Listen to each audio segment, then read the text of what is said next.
But strangely enough, we sidestep who's actually being financed to put forth these gender ideologies, none of which are crafted around black male humanity, none of which acknowledges that black men exist as human beings with their own experiences that are not necessarily the same as black women and girls' experience.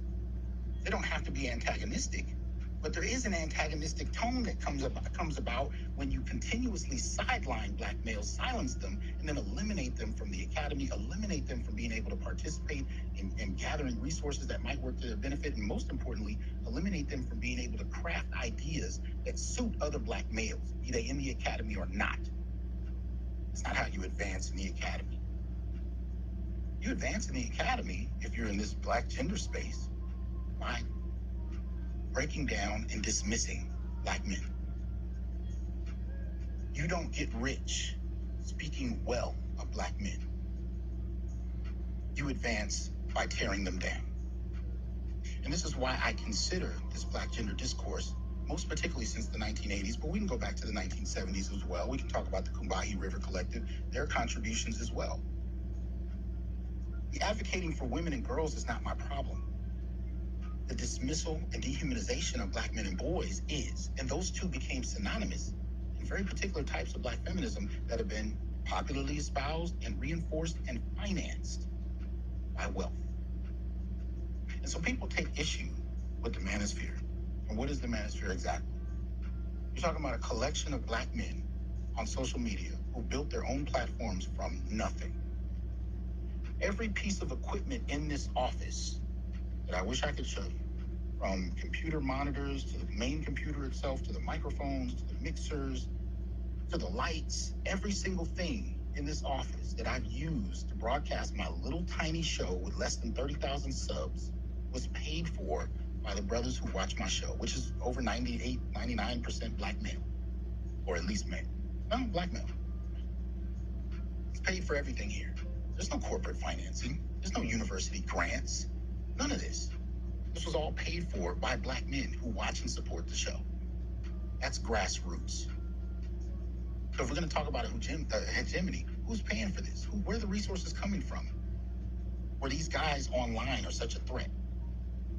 Maybe they're a threat because the things they're talking about, it's time to be talked about by the people talking about them, not by others giving us permission on what to talk about. Maybe it's time for that. That's where we are at this moment, where somehow this ragtag group of men who are saying things that people don't like, and that's if people bother to pay attention. Just like I gave you in the example on Jared Ball's show, they didn't talk about what I said. They dismissed everything over a title of a video that they didn't even bother to watch. What good is that? I'm past high school. This mean girl shit is stupid. It's the arguments. How are what we're talking about, how is that improving the quality of life for black men and boys? My argument is helping black men and boys actually frame and articulate the things people don't want to hear most is an important stage in this process. I don't imagine it's going to stay this way. I hope that the manosphere and other spaces where black men are talking like black male studies will continue to evolve and develop. That's the point. I'm not advocating for something that's just happening today. I'm advocating for what it can be in 5 years. That's what I'm interested in. And don't get it twisted. Every movement starts out problematically, or at least in conflict. Black feminism was no less misandrous as the manosphere is being accused of being misogynist. And they still are. They still are talking about it. These women on Twitter who are calling black men bullet bags. You want to look at how many of them actually have degrees or took courses in black gender studies, black women's studies, black feminism? The main ones who identify as black feminists or articulate themselves with the rhetoric of black feminists generally have a college degree. They've taken gender courses at universities. Majority of the manosphere haven't. These are brothers who are talking from their lived experiences and trying to build a sense of how to approach the world differently on those terms. But many of these women are coming out of university classes with a sincere hatred. Look, I served as an assistant dean at the Claremont colleges. I watched women come in and within the first 2 weeks of being students at a university develop a severe hatred for black males that they had never espoused before. And early in their the first third of their semester, they were attacking black men who were just there having their first semester, didn't have any experiences, weren't oppressing anybody. They were new. They were first years. They were coming in wide-eyed, bushy-tailed, open, trying to develop friendships, relationships. I've watched them be attacked, yelled at, publicly embarrassed, using these concepts that came out of these gender studies courses and directed at them like Uzis. I've seen it happen for decades. This shit ain't new. The hatred toward black men has actually been cultivated in classrooms with required reading. And I'm telling you it's required because I had to read the shit. I had to read the Combahee River Collective. I had to read Bell Hooks. I had to read Patricia Hill. I had to read all of that in order for me to get my degree. What Kevin Samuels video did you have to watch to get yours? People are pissed off about a dude on YouTube for 2 years. I've been reading misandric feminists for decades. Hell, I remember going to see Color Purple before I knew what it was. My family assigned me to read that goddamn novel, and I read it several times. And I couldn't describe the feeling I had because I was too young to explain it, and I didn't have the verbs. I didn't have the vocabulary. But the dehumanization of black men, with these rare categories, this Mr. figure who's a wealthy farm owner right after slavery. Are you fucking serious? It's about as obscure as what we saw in Harriet with the black male slave catcher who's sleeping with white prostitutes and bragging about it in front of white men. They would have lynched his ass. But somehow, those kind of characters became not only synonymous with black men, but the face of it. My grandmother-in-law went to her grave hating Danny Glover simply because he played the role. And for her, he was emblematic of black men. So when I talk about gender ideology, yes, there's a component of it that comes out of the university classroom. But then there's also the other part of it, mostly popularized by Oprah. She opened up the spigot, and she took this obscure group of feminists in the academy, and she made it mainstream.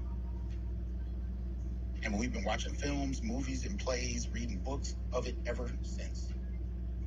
And it produced others, like male feminists, or at least those who espouse that, like Tyler Perry. It reproduced the same hatred and disdain for black men while ignoring black men's experiences.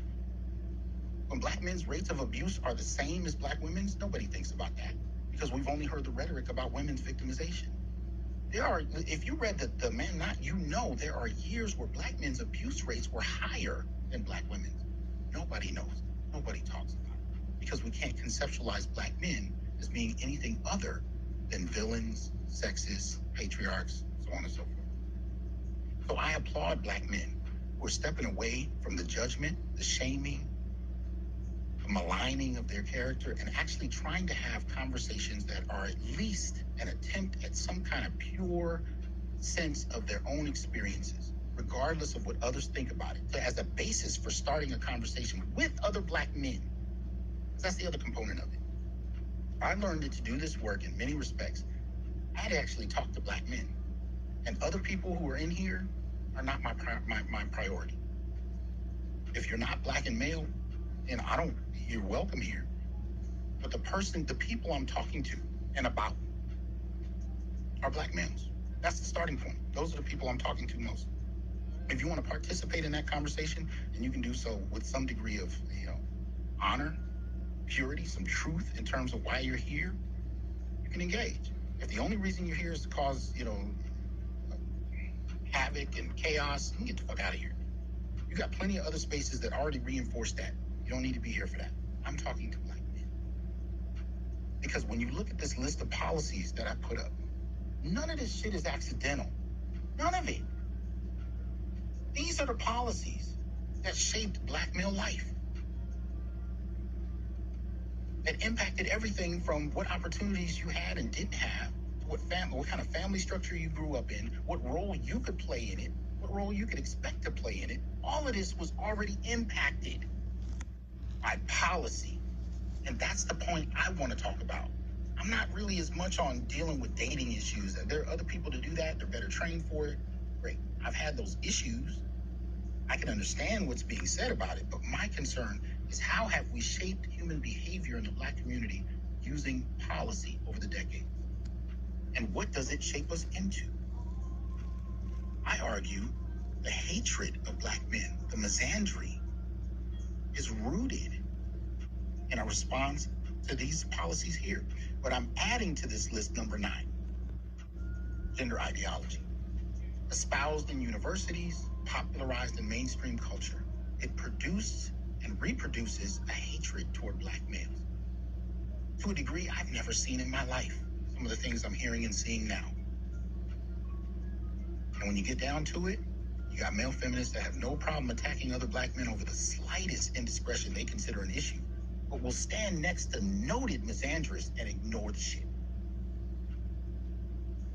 I watched FD Signifier and Jared Ball have a conversation about me. They had more to say about me based on a title of a video, and they skipped over the therapist, the Black therapist that's been in the news this last few weeks.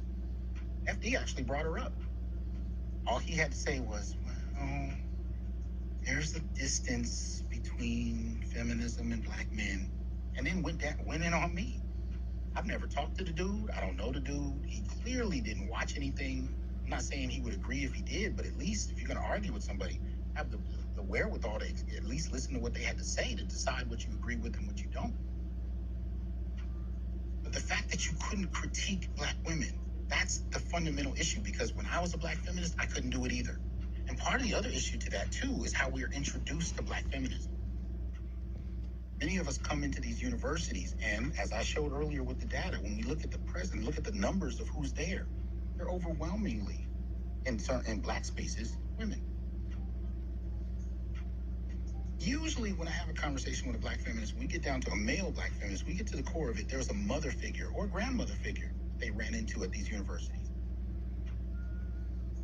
And they were introduced to Black feminism through those relationships. So in other words, you go from, birth to high school in a female-centered dynamic, the family setting, overwhelmingly female-led.